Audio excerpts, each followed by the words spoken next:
tokomisi nzambe na bolingo ya munene oyo apesi biso tosalela ye paza na kati na biso aye comme surveillant ya mokili aye kokokisa liloba ya nzambe ntango nzambe azoloba po tokokisi yango deja ntango nzambe azoloba nakasi toyebi yango biso nyonso ntango nzambe azoloba moto oyo asengeli mpona mboka moto oyo asengeli mpona mboka oyo aponami mpona mboka esengeli bato ya mboka wana balatisa ye elamba esengeli bato wana balatisa ye elamba mpona kokokisa liloba ya nzambe nzambe asalaka na likolo elingi koloba oyo esalami na likolo esalami mpe na mabele donc il faut ekokisama mpe na mabele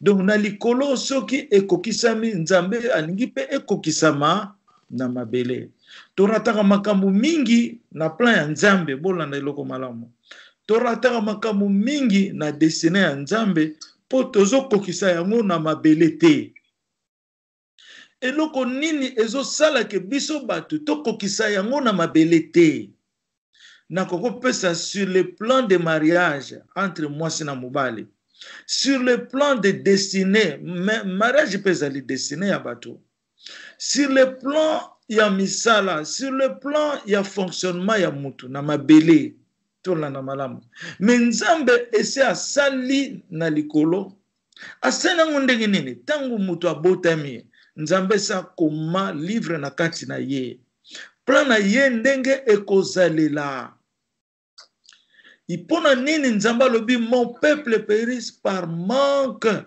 de connaissance po tozokokisa oyo ekomami mpona biso te oyo ekomami mpona nation na biso te siko banani baza kokokisa yango te nani akoki korepondre nani akoki korepondre yango tokopesa baprofesie tokopesa baexemple nani akoki kocomprendre mpona nini tozokokisa profesie ya nzambe te me profesie ya nzambe moto akokolongola yango eza te ekoretarde ntango mosusu ntango ekokokisama yo sokufa na yo omoni yango te me oyo baye na nsima na yo batikali kovivre yango likambo papa na biso aza koyebisa biso tondimaki yango te tokanisaki kozala na papa na biso lelo papa na biso akufi tolobi ezalaki bandoto ya lokuta me ya lokuta te kokisamaka ata eretarde mpo nzambe se apesi promese ekokokisama tokokokende na bible na likambo ya moïse mpona tuni question borepondre te toke na bible na likambo ya moïse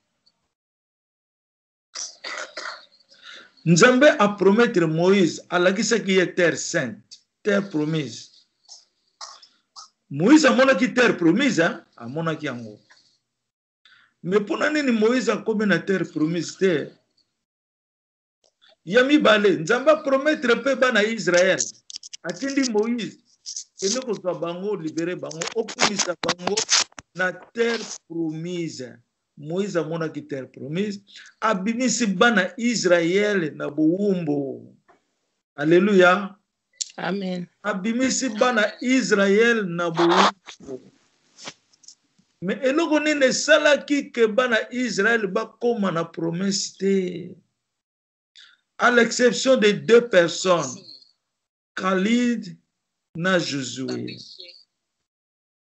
bango nde bakomaki na terre promise mpona nini bato oyo ye akendaki kozwa bakomaki te eza ndenge mpona baduti te me mpona bakotaki na mosala oyo nzambe alingaki te bakota eza mpona désobéissance nzambe apesaki bango nini apesaki bango mibeko apesi bango mibeko balanda moïse ayo kokuta bakomi osala idolâtrie kindumba biloko na mibale c'est ça qui se passe beaucoup au Congo kindumba eza somo na Congo. Idolâtrie eza somo. Idolâtrie ekoti na niveau ya religion, même na christianisme. Ba pasteur ba komi ba nzambe bazui honneur ya nzambe. Ekomi idolâtrie. Ekomi idolâtrie. Ba pasteur bazui honneur ya nzambe. Oyo mama na biso moko alongwa amonaki bazotuna ba roi ba pasteur nyonso batie bata bilongi na bango ba okota pona nini a répondre pona nini parce que bazui honneur ya nzambe.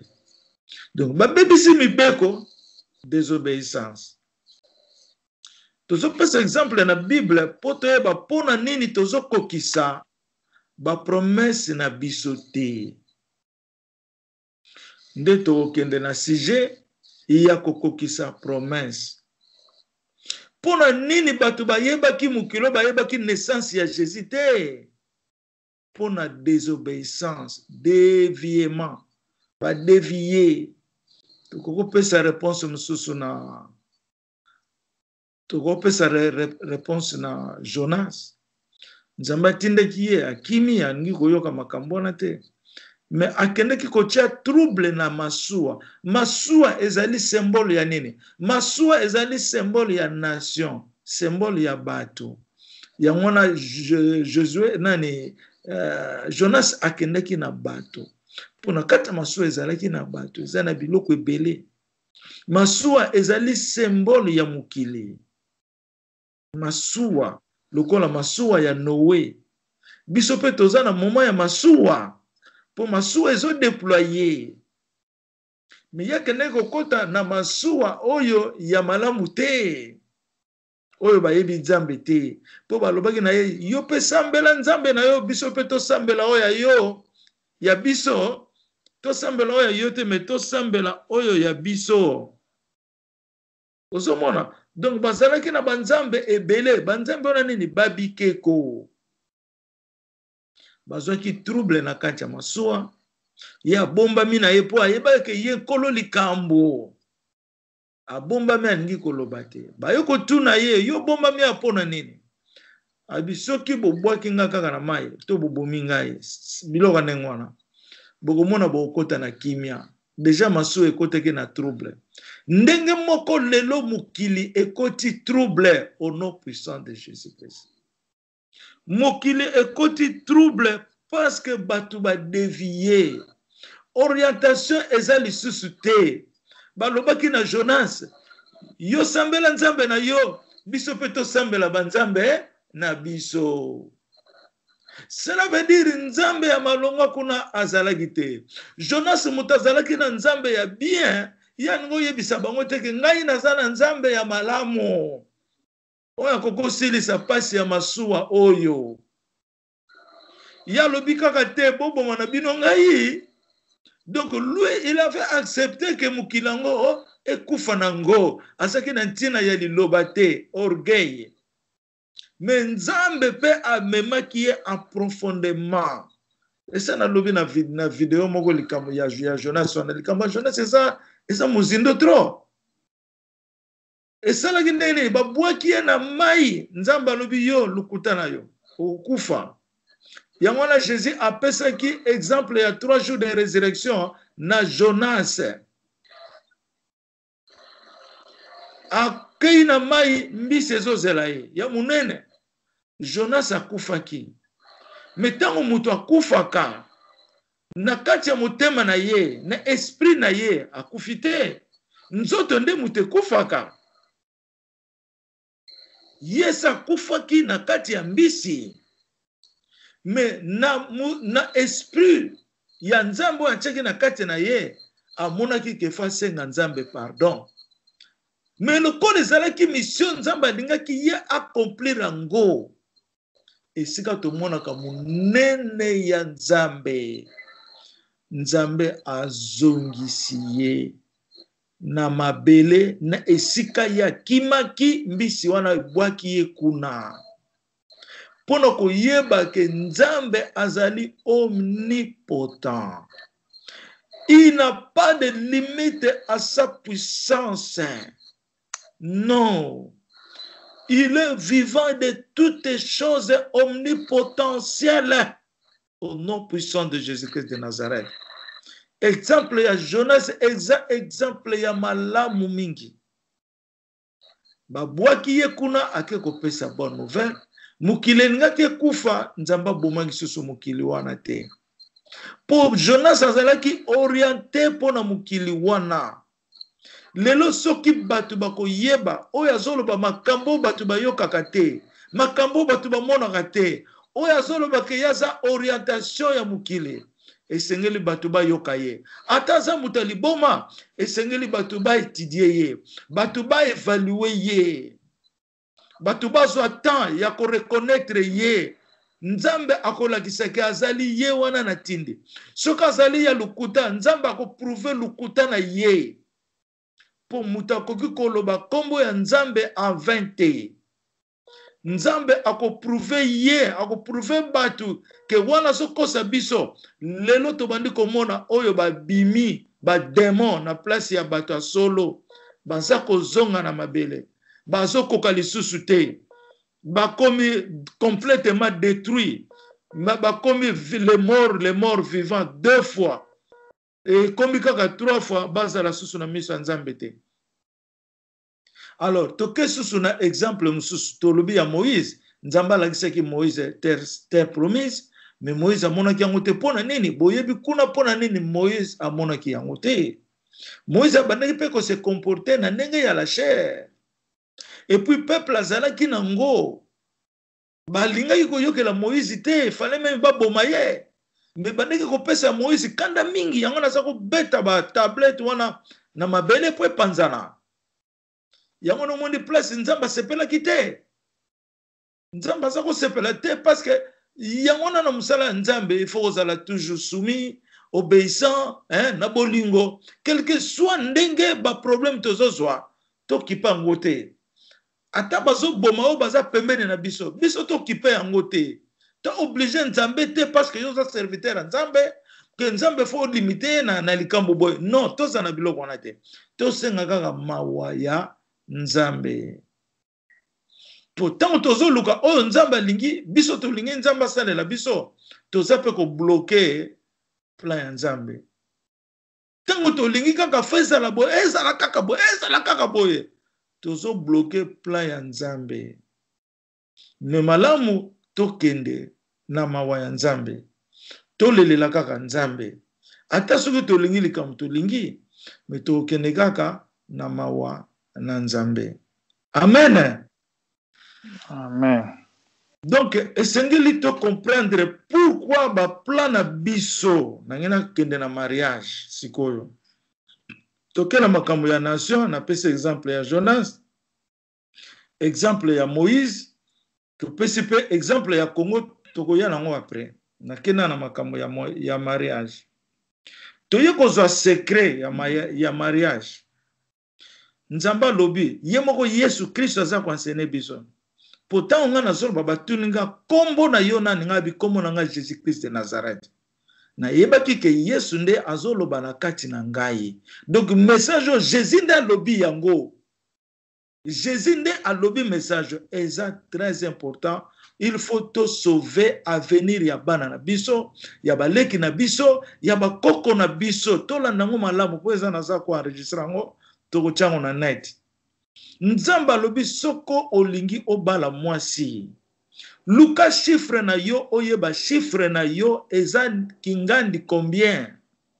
Eza numéro combien? Soko yebi chiffre na yo na tangu wana okoluka pe mwasi oyo azana chiffre na yo. Donc esali vice versa na mwasi pe soki mwasi ayebaka chiffre na ye il faut pe aluka mubali oyo azana chiffre na ye. Je vous dis la vérité, rien que la vérité.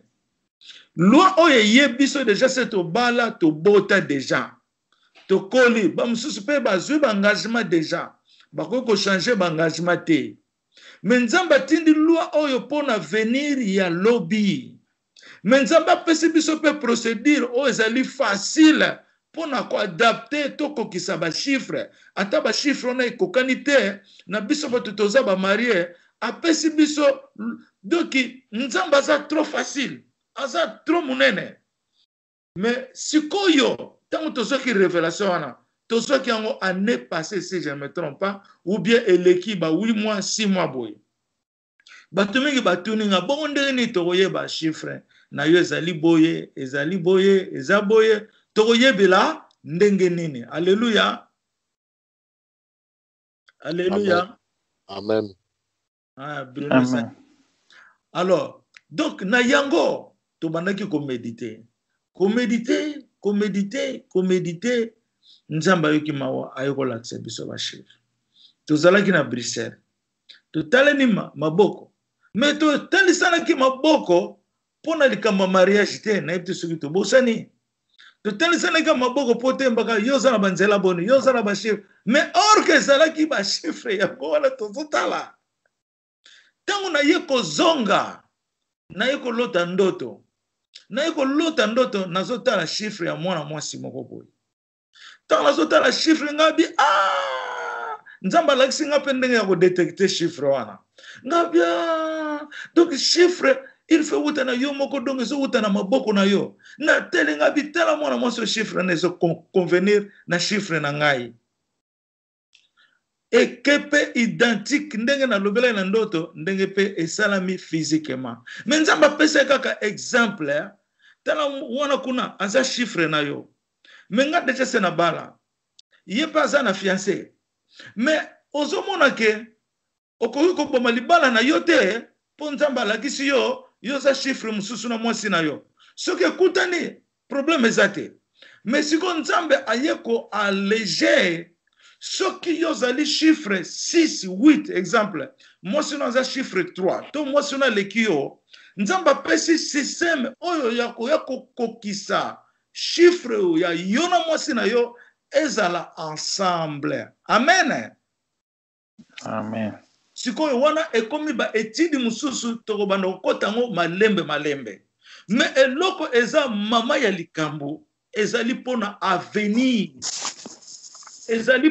avenir ya bana na biso ya baleki na biso ya avenir ya Congo nazoloba ya solo au nom de Jésus muta alobi yango soki nanu obalité c'est le moment de chercher ton chiffre d'abord et de chercher celle que tu veux marier azala pe chiffre na yo wana eza bolingo moko motema moko makambo nyonso moko ba préjudice ezali te ba problème kokozanga te mais okomona ke oyo aza chiffre na nga azali point na ngai ozomona donc oyo nyonso tu eye na royaume ya David oyo Yesu aye nango tokoti na mokili ya sika oyo Yesu alobi mwana wana abotami aye na makambo na ye pe ya sika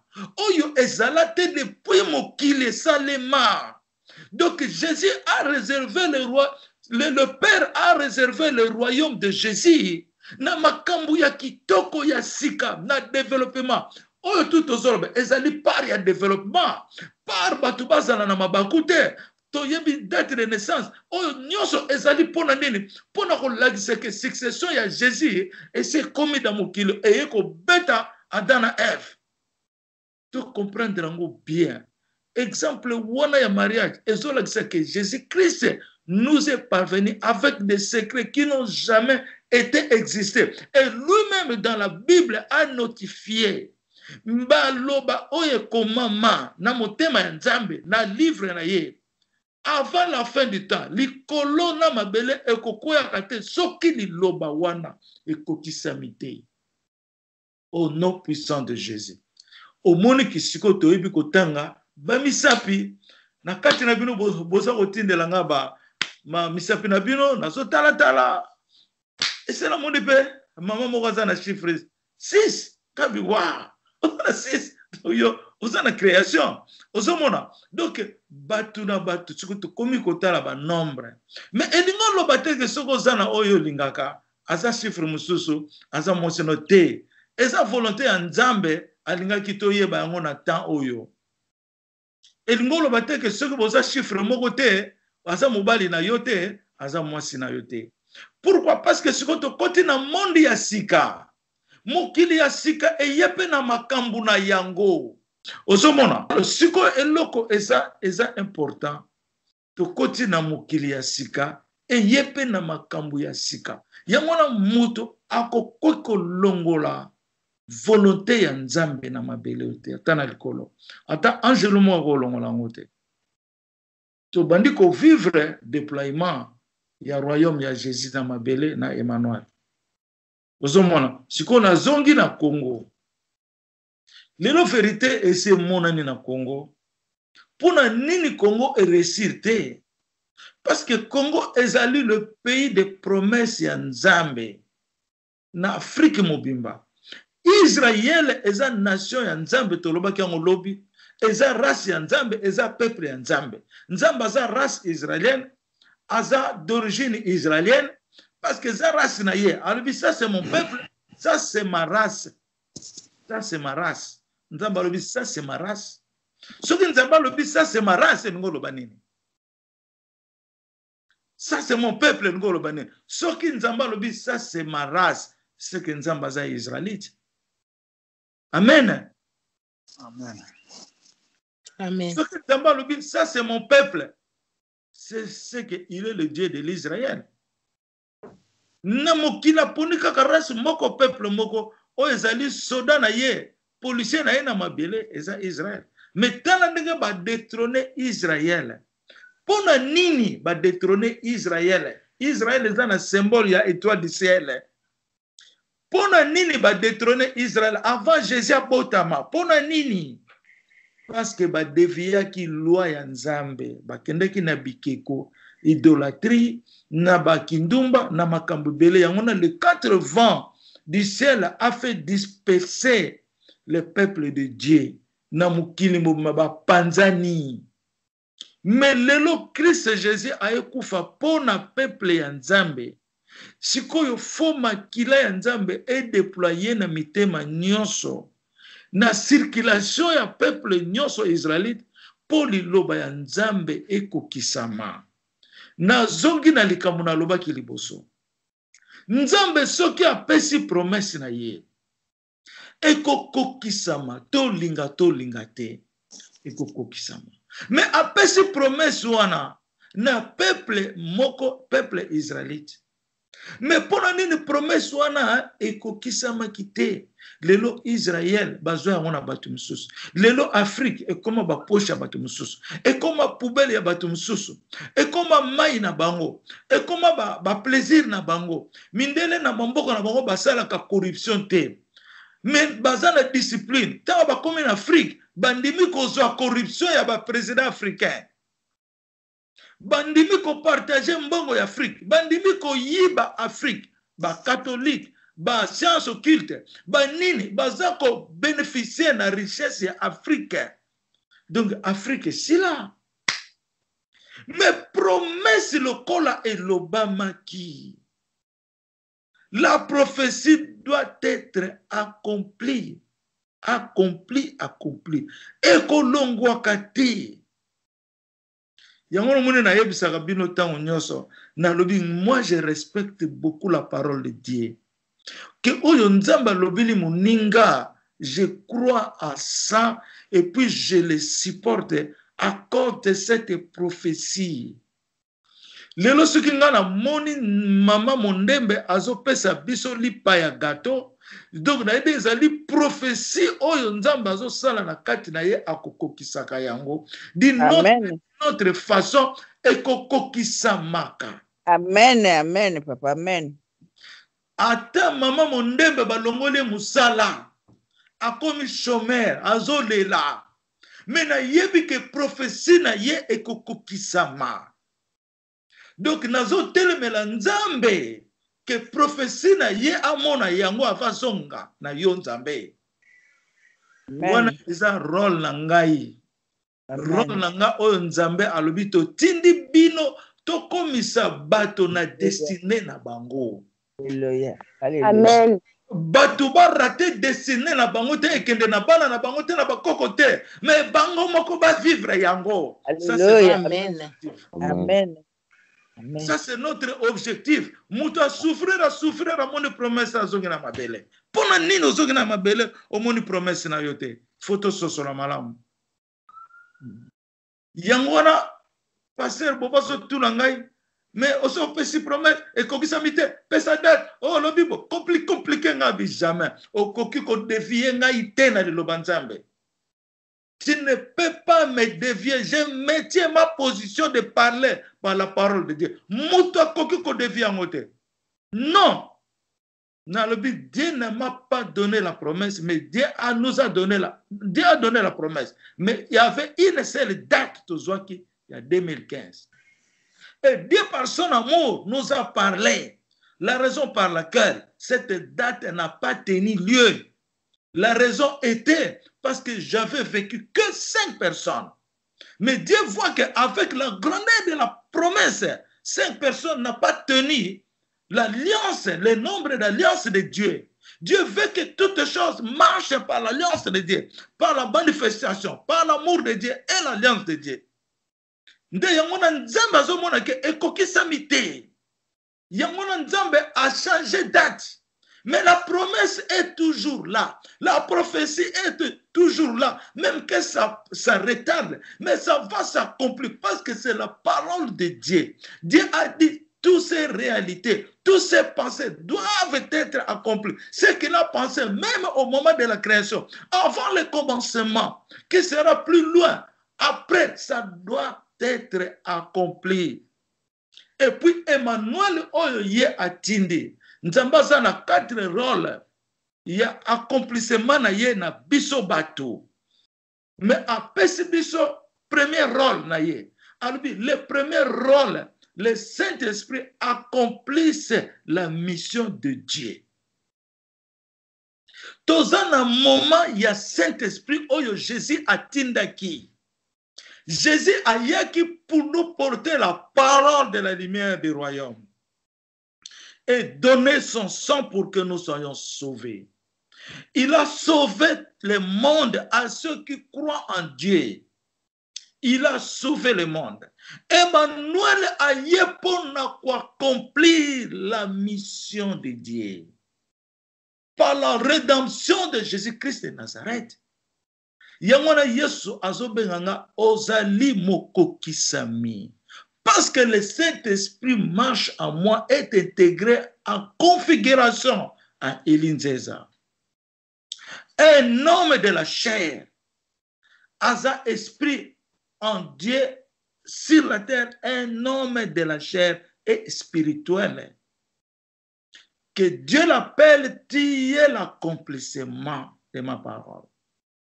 Et quand je te dis, Jésus qui parle, sois-en sûr, ça doit être accompli. Que notre foi soit intensive, notre foi soit lumineuse à toutes notre conditions de notre vie. Hosanna dans les lieux très hauts. La foi, ta foi peut appeler Dieu du ciel pour que Dieu descende sur la terre. C'est par ta foi. Fototonda na kondima. Nangina kene na exemple mususu kaka nazo leka leka boye. Na exemple mususu donc nazo leka leka. Tangu na moni ke nazane lamba batindela ngai. D'abord avant na loba likambo ya lamba, to kene na likambo ya les 4 puissances qui manifestent, les 4 puissances de Dieu qui manifestent à l'homme. Examine, première puissance examine. Première puissance, les 4 puissances de Dieu qui manifestent à l'homme. Première puissance, c'est années. Non, on peut couper cette réponse. Première puissance, c'est années. Alléluia. Représentant, quelle est la première puissance qui est entre les 4 puissances de Dieu qui manifestent à l'homme? Quelle est la première puissance? Nzambe a 4 puissances na ye. O eza ko manifester na moto. 4 puissances seulement. Première puissance eza nini? Naloba bozo babiki bokoma yango. Première puissance ezali komo nzambe. Nzambe obiki. Soki omoni nzambe obiki pe masumu na yo nyonso efasemi. Ekwei masumu na yo nyonso edon. C'est la première puissance qui manifeste de Dieu à l'homme. Komona nzambe obiki. Mais batu bakuna ni ezali fo mona nzambe batu nyonso bakomona nzambe te. Tokozwa réponse na mosima. Deuxième puissance eza nini? Deuxième puissance ezali la main de Dieu arrive à toi et tu deviens heureux ou heureuse. Loboko ya nzambe ekomeli yo okomi na esengo. Alléluia. Quelles sont les 4 puissances de Dieu qui manifestent à l'homme? Quelles sont les 4 puissances de Dieu qui manifestent à l'homme? Ezali 4. Yalibose Ezali, voir Dieu et tu es sauvé. Tes péchés sont pardonnés. Wana Yaliboso. Yami bale. Loboko ya nzambe ekomeli yo okomi ere. Nazongi soso na question ya liboso. Na question ya liboso, soko totali bi ezali question moko munene parce que komona nzambe bato amona nzambe te. Jésus a lobi chercher le royaume de Dieu. Cherchez d'abord le royaume de Dieu. Comment on peut chercher le royaume de Dieu? Quand on cherche le royaume de Dieu, c'est par là qu'on voit Dieu. Quand nous sommes dans sa plante, tant que comme na kati ya plante na ye, to ça déjà na kati ya nzambe Jésus-Christ, photo ebelo wana. To bosana te. Ata soko moni yete. Mais soki oyambi plante, oyambi royaume na ye, yo ça déjà na kati ya nzambe. Cherchez d'abord le royaume de Dieu. Le royaume de Dieu qui est venu couvrir le royaume de David. Ndenge na solo la kana nzambe. Ndenge so te biso likambo ya royaume oyo ye na mabele. Po batu bakutuna nzambe Bible lobi nzambe bamona kayete. Jésus ayena makambo ya sika. Oyo batu ba yokate na oyo batu bamona te par Emmanuel et le Saint-Esprit. Toza lisusu na makambo ya kala te. Tokomi na makambo ya sika. Nakopesa exemple, makamba kala exemple moko batakala bazako vivre ba 850 ans, 950 ans. Est-ce que l'autre batu ba vivre rango? Mais ba 850 ans eza millénium. Eza millénium mobimba, 1000 ans. 800 ata 700. Eza ba nani ba nano ba Noé ba vivre yango. Donc ba Noé ba sa ba millénium. Est-ce que les tozo vivre yango par la chair? Tozo vivre yango te. Mais bango ba vivre yango par la chair. Mais les Yesu pe ayeli libiso makambo ezali non par la chair, mais par l'esprit. Cette plante-là est l'arbre de vie. À côté de cette plante, il y a la rivière de la vie. Dans le royaume de David. Jésus a eu kotondisa munene ya royaume ya David po ye moko aza le roi des rois aye kokokisa yango na kombo ya David. Pona nini na kombo ya David? David azalaki motema ya Nzambe. David azalaki oyo atushaki Nzambe. David azako yeba likambo mususu na mukili te tango aye koyeba Nzambe. Ayeba kaka Nzambe. Yamwana Jésus alobaka nanga ndenga lingaki David ndenge moko ye alingaki plepe ndenge pa lingelaki David. Donc David penza motema ya Nzambe. Tomona kaka David kaka poete na constitution na ye. Je vous dis la vérité, David est la présence de Dieu na mabele. Je vous dis la vérité, Botanga Psaume 45. Botanga yango bomona ki Nzamba zoloba David azali munoko, roi ya mabele aza munoko ya Nzambe. Soko kena psaume 21, okomona susu ndenge Nzambe azoloba pona roi. Nana kotangela biso psaume 21 awa. Eza mingi te. Esika tokomona munene oyo roi Nzambe aponi na mabele, ndenge azali na mabele. Nana kokotangela biso psaume 21 soki na bosani yango te. Nani? Psaume 21. Je lis au nom de Jésus. Au chef des chantes, psaume de David. Éternel, le roi se réjouit de ta protection puissante.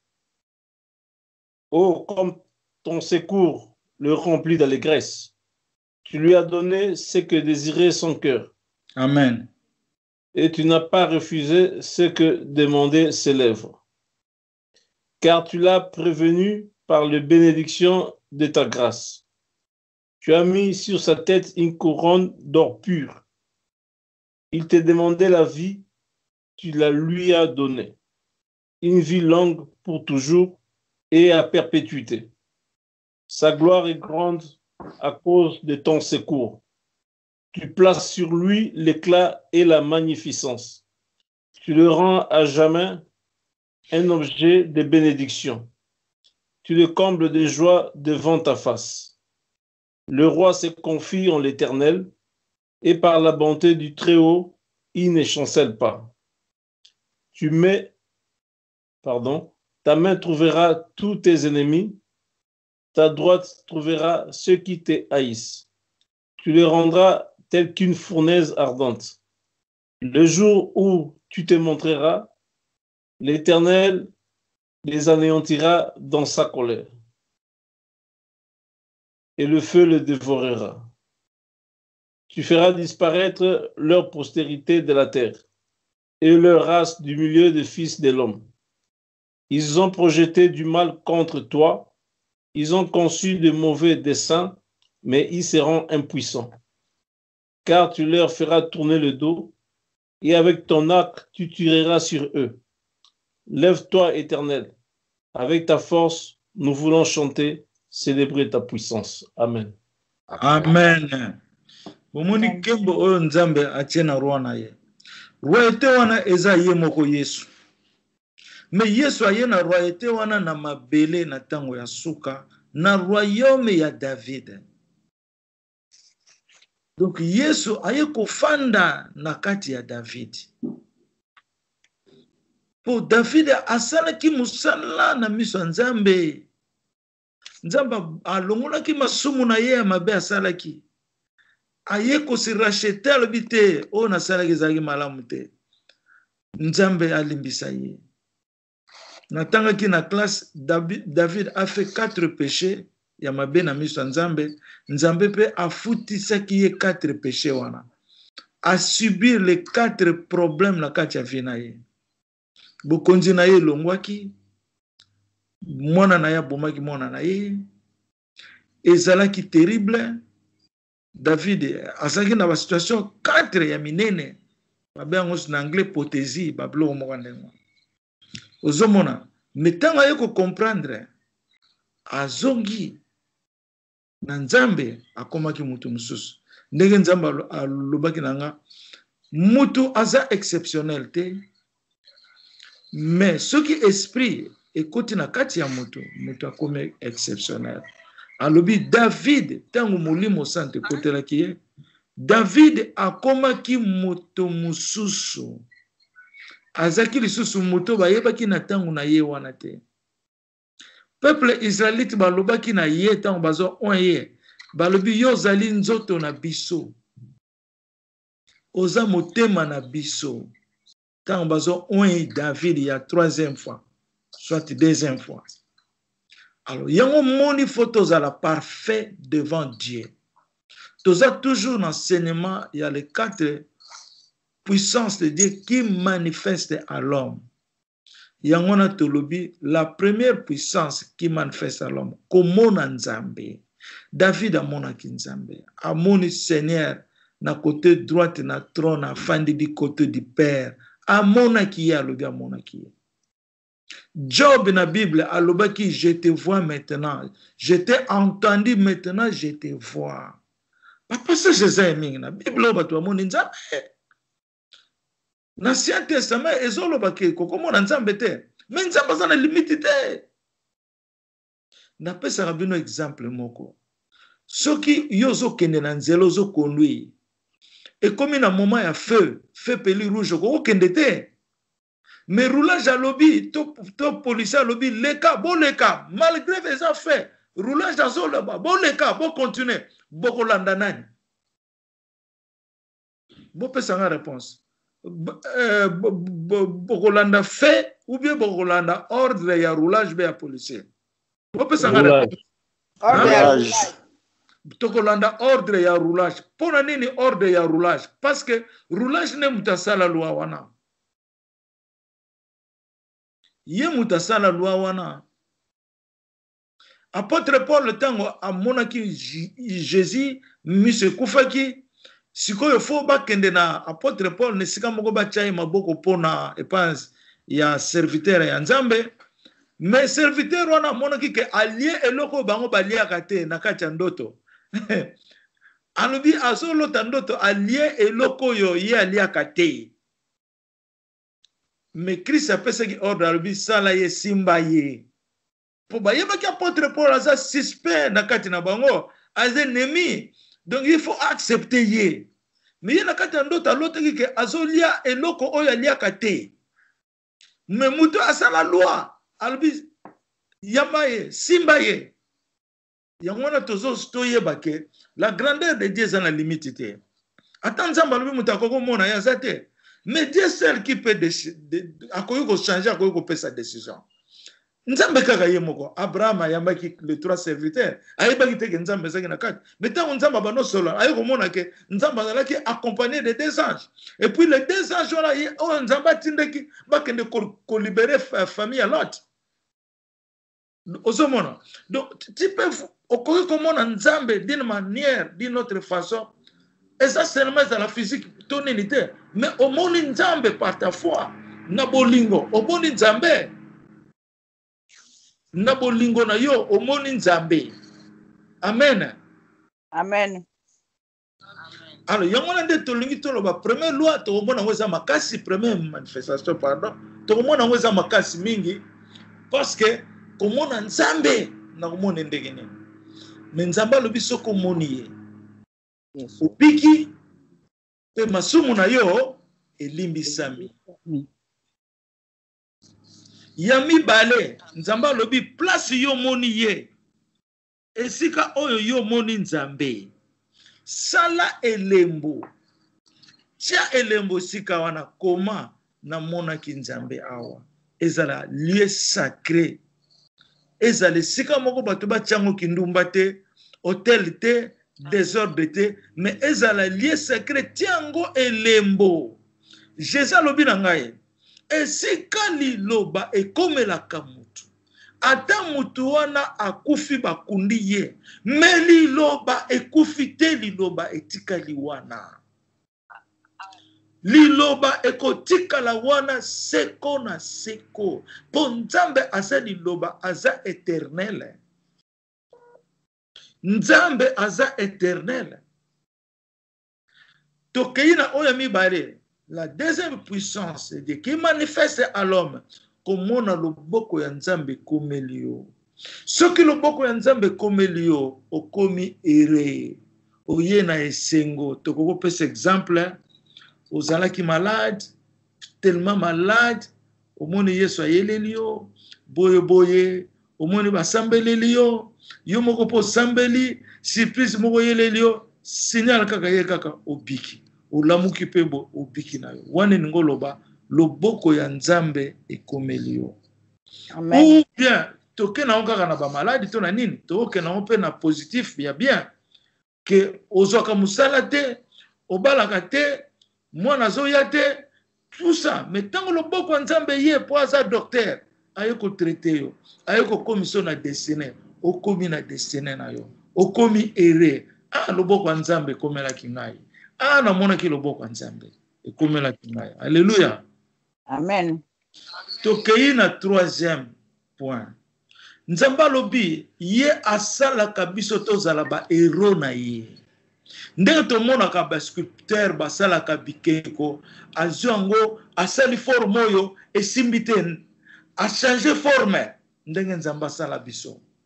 Okomona yo zolela awa tubi yo tonga oyoki pasi okangi po azo forme yo na ndenge yo olingi kotia tonga ngolo bakaka exemple kwa osali accident ya mutuka ozoki ba memio l'hôpital obiki nzamba zo changer forme na yo po koma héros.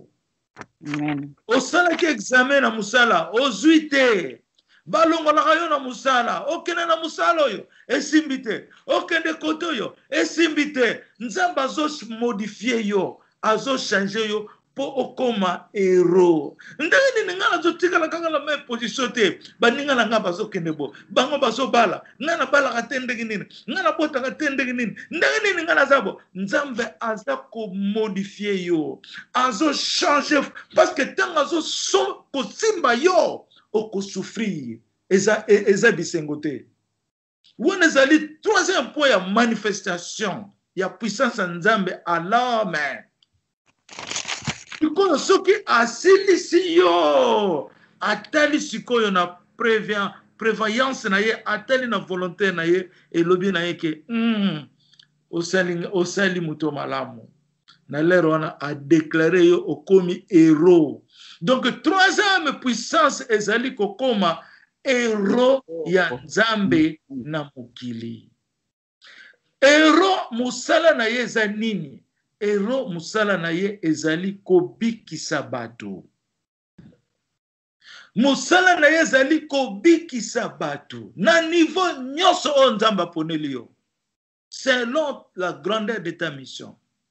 Eza kaka na ba prière te mais na ba façon mususu présence na ye komi wana nzambe a débloquer ba problème mususu ngeza na vie wana. Yo sambeli te lobelo kote me kaka ta présence poza héros na ye yaza na kati na yo. Amen.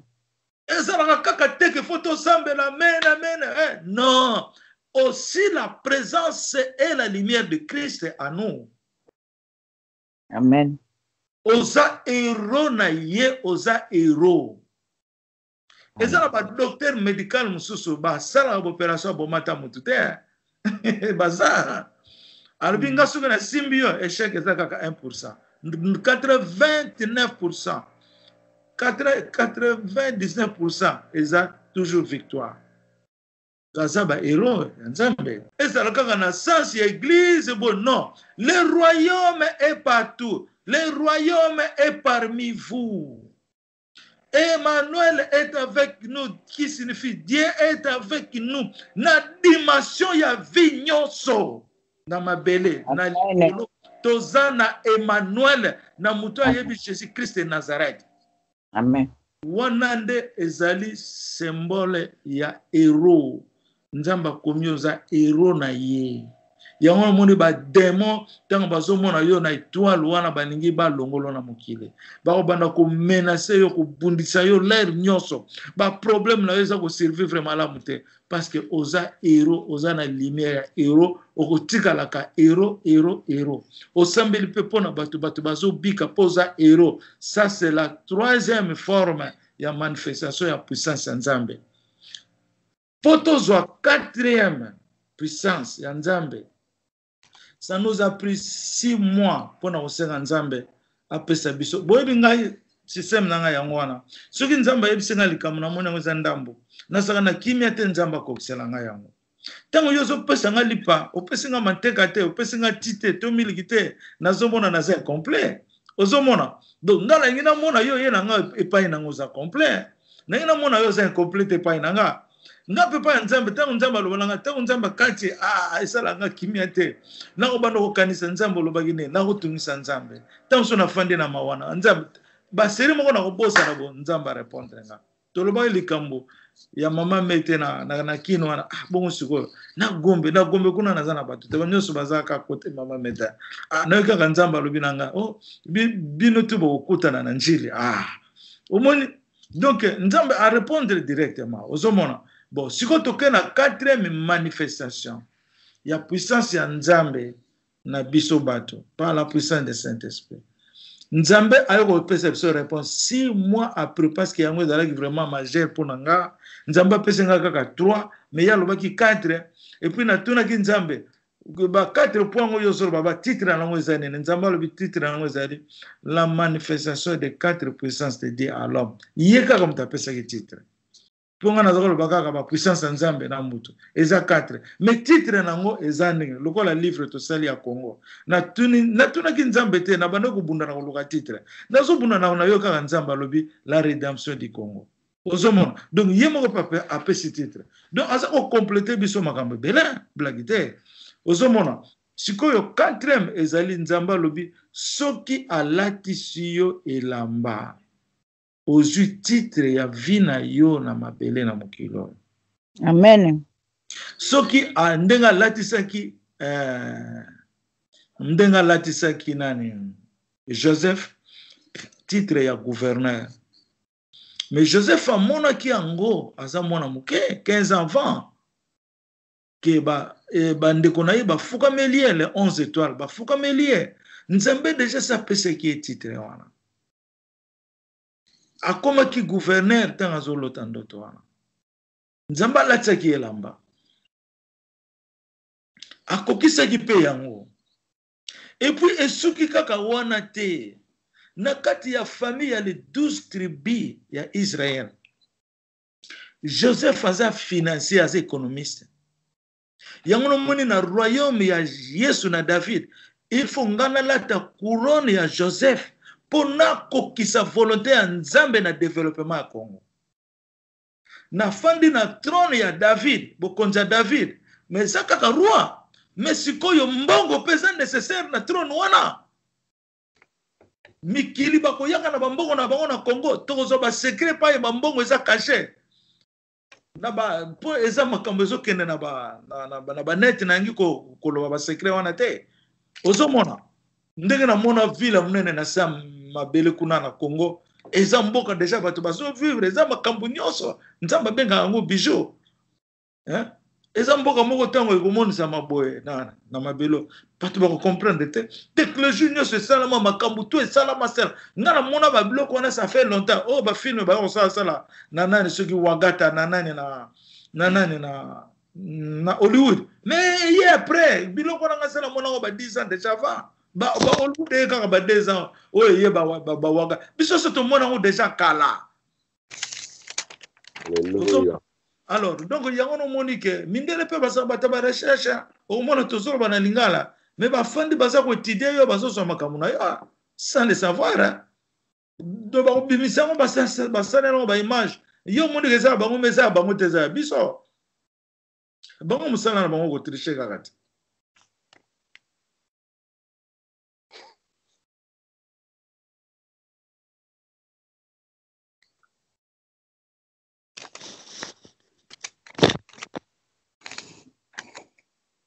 Vous pouvez s'en aller 1 minute.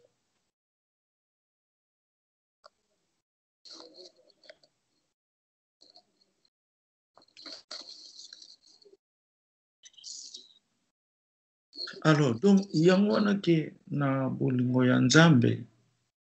Et c'est une photo na kimia parce que photo na kimia mingi. Et puis na koyoka nzambe attentivement, et ça très important. Donc, 4e puissance, la manifestation en Nzambe, Italie, na titre et lamba. Na lobanga imoko sikoyo.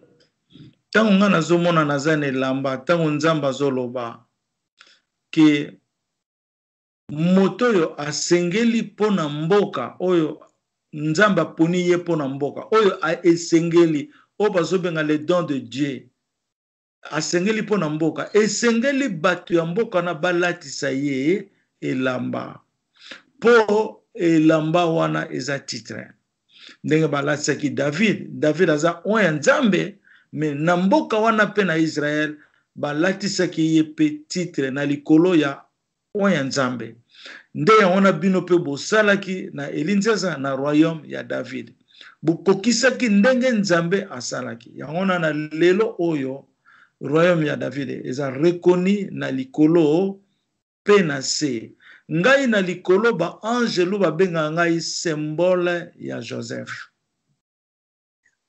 bako ekomama batia image na nga na likolo babenga nga symbole ya Joseph po Joseph aza financier économiste ya mokili esika mbongo fortune utaka yango na moni tango Jésus apesi biso prière oyo aye koloba ndenge Seigneur ayeli biso na étant que Père berger oh Père berger à cause de ta grâce qui nous a rendu confort devant toi à cause de ta manifestation à cause de ton amour à cause de ton alliance oh Dieu que ton nom demeure notre pardon eza prière oyo Emmanuel azosambela na Jésus-Christ sikona kene loko moko à cause de ta manifestation tu comprendre que manifestation eza nini sikoyo sikoyo manifestation eza nini sikoyo à cause de ta manifestation bande kolanga na Yesu à cause de ta manifestation le mot manifestation ezolobela biso nini na makambo tolobi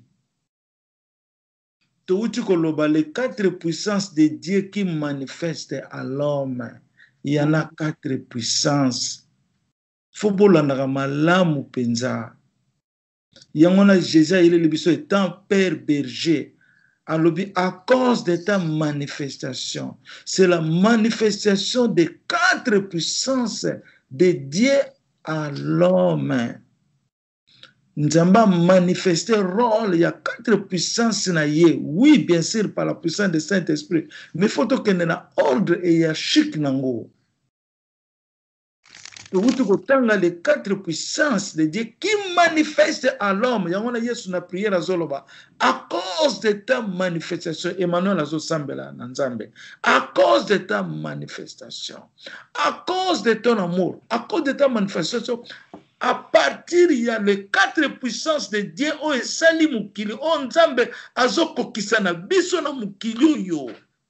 Eza 4 puissances kaka. Comment Nzambe, le boko Nzambe comme Elio, au comme héros, au lati titre na ye, et ça les 4 puissances de Dieu qui manifestent na mukili. À cause de ta manifestation, à cause de ton amour, boligo ya Nzambe zali na kati wana. Na ndenge nyoso Nzambe alingeli biso. À cause de ton alliance, Nzambe s'agiraki na alliance na ye. Il faut Israël amonisama azarasi ya Nzambe. Na alliance na ye, oyo ba ponami les choisis de Dieu, ba komonisama. Yangona poto umela te pato kombe esali depuis na banyango ina de te koki. Yangona omonike eza nécessaire photo ba ndenge nini Nzambe alekelaka na bana na ye. Ndenge nini Nzambe atelemelaka na bana na ye. Ndenge nini Nzambe asololaka azali na bana na ye. Amanifestaka puissance na ye eza na désordre te. Eloko nyonso Nzambe ezo manifester na ordre en bonne et en forme. Par la loi et par la gloire de Dieu. Amen. Amen. Pour puissance ya mutu foto yeba to parler na likambo ya promesse. Likambo ya Nzamba pesio promesse mais pona nini promesse ezo komate. Promesse ezo komate po biso tozo koma na point ya Nzambe te. Po biso tozo linga o Nzamba lingi te to lingi o biso moko to lingi. Tozo linga o Nzamba lingi te kaka o biso to lingi. Yango na tozo kokate. C'est ça la raison. Idolâtrie kindumba makambo bele orgueil bakanda buzoba. Mais soki to kome na point o Nzambe alingi to kokisa. Nano to kofite to kokisa promesse Nzambe. Mais tant que nous sommes les 4 puissances de l'homme, de Dieu qui manifestent à l'homme. Et c'est très nécessaire. Bon, na kanisi te comprendre ngo na topeme wana lelo na zomisi lelo bana na wazala ko kamba na kombo na Yesu. Amen. Amen. Amen. Amen. Amen, amen. Amen. Lobi lango mama moya. Alobi ke boye kokota na université moko ya suka. Alléluia.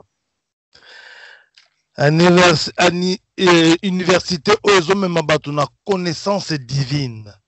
Alléluia. Oyo tobengi KVT na biloko ebatama. Totanga na biso yango na ba Bible. Mais pendant qu'on comprendre mozindo nango, il faut que fungola yo soki oza na esprit ya révélation te. Tango mususu tokotanga phrase moko, par exemple na Psaume 16:11, tu me feras connaître le sentier de la vie, il y a d'abondance de joie devant ta face, des délices éternelles à ta droite. Le boko wana. Yango ba manifestation yango ya Nzambe. Papa lelo alobeli biso mingi koyeba Nzambe na kati na losambo. Aningi ete nenge Yesu azalaki korapele bayekoli na Getsemani, veiller et prier. Car ayebi yango ke soki tozali koveye na koprier te, la tentation est là. Alors, pendant qu'on éviter yango, il faut te veiller, te prier. Non seulement pour la tentation, mais ezali pour toi atteindre une perfection. C'est-à-dire qu'on compte na mozindo ya Nzambe. Oya yukuto si c'est biso na suka. Et puis ayeko expliquer biso problème ya Emmanuel. Emmanuel ayeko sala nini? Emmanuel ayeko mema biso dans la vérité. Azali témoin, biso peto zala ba témoin. Et il a glorifié car Yesu biso peto ba ko glorifier. Aye ko accomplir la parole de Dieu, la mission donc de Jésus-Christ. Donc il ko sala o ba benga ka suivi à continuer mon sala oyo Yesu azali ko sala. Donc voilà ko bonde là ezali eloko moko malamu pour te s'échapper na makambo ebele. Yango lobi conseil à pesi biso na kati, restons toujours dans la présence de Dieu. Parce que ezali eloko moko ya motuya. Donc voilà na kati nango pourquoi c'est là. Ezali nzamba zo mema biso tokoyeba kosala la distinction de ce qui est donc balobi marcher, ne marcher pas selon la chair mais selon l'esprit. Or pour marcher selon l'esprit, il faut arrêter toute la prière. Kozala tout en la prière, yango moto ekomema yo otombwama ozala en contact na Nzambe facilement. Mais soki tozali toujours attaché na makambo ezanga tina. Et comme ma biso peme na Nzambe te. Donc tout ça là tout que to éliminer ba pensée nyos tout impur. Donc yango bomoni ke poke nani Esaïe akoma peme na Nzambe, Nzambe amona ke okoki koya pa na ngai te soki oza na masumu na yo. Donc il a fallu Nzambe azwa loboko na ye asimba Esaïe. Alors tant autant na quatre puissances oyo, beaucoup remarquer que dans les quatre puissances, na deuxième nango, deuxième puissance et pas yo l'acceptation de la main de Dieu. Yango moni Esaïe zo ba susu na kasi na 59 loboko na yo ezali mokusete. Donc quand on parle de la main de Dieu, balobi nzembe moko akalezala ki asimbi yo pengai na maboko na ye. C'est-à-dire Dieu tient l'humanité entre ses saintes mains. Donc loboko wana ezali na création makambo tout parce que yango nde abandaki kosalela yango moto. Donc à partir de loboko na Nzambe ebandi ko façonner moto. Donc yango tomoni ke ezali partie moko très importante kanga ke na ba manifestation oyo nyonso oyo ya komona Nzambe po tozala sauvé, ya ko accueillir oto bengi la main de Dieu. Donc nyonso neza ko remplir la plante, le royaume, et puis ya misato ezalaki kokoma ba héros. Kokoma héros oyo po emema biso na mosala koyeba sauver bato mosusu. Donc na kati soko comme donc atteindre déjà troisième puissance okoki kosala eloko moko okomona le mso abika papa tanka ko yo kei to comprendre tête to bani koteka malamu. Donc c'est-à-dire tu as une présence na kati na yo zali revêti na puissance ezako tindake eloko moko salama. Donc voilà aye comme ma biso na notion moko ezalaki ya likamuna Jonas, la désobéissance kolanda ko désobéir nenge ndambo na Moïse asalaki ndambo na Jonas pasalaki biloko akozala au désobéir eza parmi les 10 commandements et koyeba kotengisa yango moni pa atunaki biso ke question atunaki biso la fois passée ezalaki ya ko oya nzambe ezala kiminga susu. Voilà, bon, après. Donc, dans mon coup, c'est ce qui, avec un niveau italien mariage, akoyeba bilembo na biso na maboko. Alobi oyo ezali na bae oyo bakoya. Donc, à chaque fois, ba période makamezo change. À l'époque, ezaki makila ya ntaba et pendant biso makila na Yesu, pe suka na suka tozo kende, il y a toujours quelque chose de nouveau ezakoyaka. Donc, eloko ni esikekoya na sima nango batu babanda komona kapilembo oyo yango bena kozala ba signe ya koyeba ke ngana moto yo tokobana kota malamu ko ete na signe ya maboko ezali komema biso nzela moko na kata libana na biso. Donc nazokende na lombango eloko susu la niko bakisa tout lobby déjà les camarades puissance wana ya suka autolobby kozala revêti d'un habit sacerdotal, donc d'un habit oyoyo elati yo nguya, donc olati elamba na nzambe oyo ekomi kopesa yo ba porte ouverte partout. Donc voilà yango bomonaki que lorsque nanoyo Joseph akoya ko le kabeta bebe preuve nyonso na suka nango mokonzi akoya ko latisa ye wolo olatise bilamba ba tuniki wana nyonso tu, donc ezali kolata nguya na nzambe. Et puis de passage azakolo bana biso sika que soki elembo moko esalami. Moi, je dirais ceci, quand il y a la présence de Dieu et bon, au Moninzambe, au remarqué dans le passage, par exemple, Jacob azala qui tangaka bundi na ba angelou et a bundi na nzambe et si kawana salaki hôtel naï.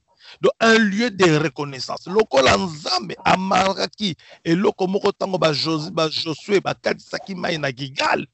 Ayebisaki ba okebo tia mabanga po ba génération ekoya. Bayeba bakotuna bino pona nini mabanga oyo ezali awa ekomi signe ya commémoration ya koluka kuyeba nini nzambe asalaka na ntango na kala. Donc voilà na mokuse loko ya motuya oyo papa alakisi bino soki tolobi nyonso te nakoki koloba nyonso te lelo, mais je crois que dans les jours à venir tokozangaka te koluka bamomo moko ya mike oyo tozangaki na koloba. Et puis eza susu na mo moko na meki kokanga alobaki tobotami ya sika na makambo ya sika. Donc c'est-à-dire nous sommes épuisés kaka na biloko yo oyo ezali le savoir infiniment varié de Dieu. C'est-à-dire makambo e mama po okota na mozina il faut kaka révélation divine. Il faut ka nzamba mema yo. Mais je sais nga poto comme na niveau na sanctification de muteso mema biso kuna. La pureté, la sainteté de Dieu. Ce qui Moïse a kokai ko yeba munene na nzambe alobake na ye haute sandale. Donc tanga longoli ba sandale na ye ememi ya kota na lieu de sainteté pour bana ko vivre biloko papa tangisi biso. A monete longina nzambe te mamoni mokongo na ye mais nguya les osama na kati na ye parce qu'il y a la présence de Dieu et nzambe azosolola na ye. Lorsque Dieu commence à te parler c'est la confiance mais yo ce qu'il faut à l'écoute moins de rire et à l'écoute te au tengami et là au désobéir. Donc likambo munene oyo nzambe a regretta ezalaki na Adam lorsqu'il a désobéi. Au sala volonté ya nzambe to sali volonté ya nzambe c'est qu'on désobéir. Ce qui peut salir le contraire. Il y a likambo nzambe atindi yo te yo lobi ke ya tindi yo au désobéir. Yango moni ke papa valaye sikoyo kotanga kombo na nzambe pamba pamba ezali na toujours na cadre ya idolâtrie ya désobéissance ya kosala o babengi volonté ya nzambe te. Merci bandeko na ngai, je crois que tokosuka wana ezali eloko ya motuya oyo tozwi lelo tozali kotombola mongongo na biso po tondima to accepter la parole autour na pokwa lelo tozongisa matundo pa ya nzambe toloba na ye ke nzambe biso tozwi grâce ya koyoka lisolo oyo parce que na moment où tozoyoka Bible elobi na biso en écoutant la parole il y a eu la délivrance, en écoutant la parole il y a la guérison, en écoutant la parole nzambe atandi kobongola yo bandi kokoma na perfection mosusu. Yango foto zaka l'écoute papa eko interrompre bi bokeba na ba bruit bokeba na ba distraction ezali loko moko na sina expliquer ko mama muya likamonge lekana na Congo tant na lobby na sisi mosala nzamba outaki na Nigeria a répété la même parole na lobaki. C'est-à-dire lorsque on parle mosali na nzamba zoloba boyeba que li moment où c'est Dieu qui parle. Alors il faut qu'on éviter babiloko mike mike. Merci beaucoup. Obondeli na komo na nzambe na malobo toyoki na poko lelo. Notre Dieu, notre Père, merci. Merci pour ce moment-ci. Merci, Seigneur, tu es le Dieu d'amour, Seigneur. Nous devons enseigner encore puissance. Merci pour ces révélations.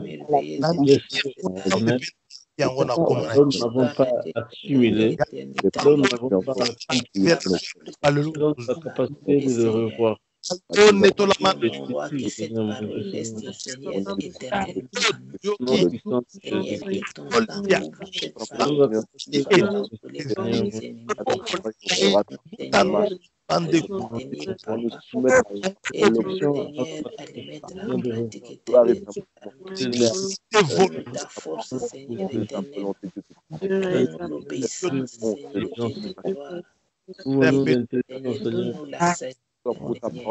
Illumine notre intelligence. Tu es Dieu Seigneur, en dehors de toi. Tu es le roi, l'unique et le véritable. Encore de travailler notre être intérieur, afin de revêtir, Seigneur. Amen.